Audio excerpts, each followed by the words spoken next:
Tiniyak ng COMELEC ang patas at makatarungang paglilinis ng natalaan ng party list groups. Ito'y upang mabigyang daan ang akreditasyon ng mga lehitimong partidong tunay na kumakatawan sa marginalized at underrepresented groups. May report si Noel Perfecto.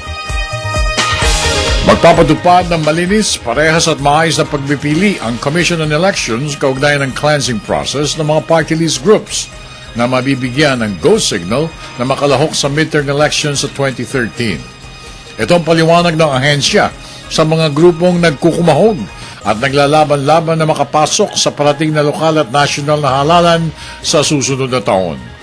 Ito ay matapos na akusahan ng grupong Anak Bayan, ang Akbayan Party List, na walang karapatang maging representatives ang mga ito ng marginalized groups at dapat lamang umanong madisqualify ang grupo.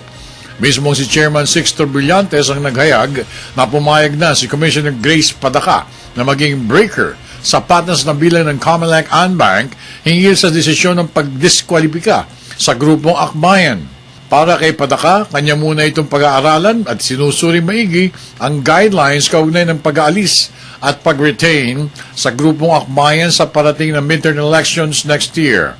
Dahil dito, muli nanawagan si Chairman Brillantes sa lahat ng mga aspirante, maging para sa senador, party list o yaong mga tinaguriang colorful o lalong kilala sa bansang na nuisance candidates na maghinay-hinay lamang at masusing ipinatutupad ng COMELEC ang cleansing process para sa ikabubuti ng automated election sa 2013.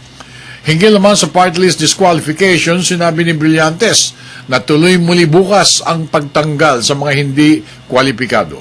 Samantala, matras na ang isang aspirante sa pagkasenador na si Attorney Oliver Lozano.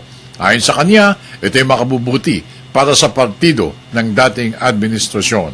Para sa Telebisyon ng Bayan, ako naman si Noel Perfecto.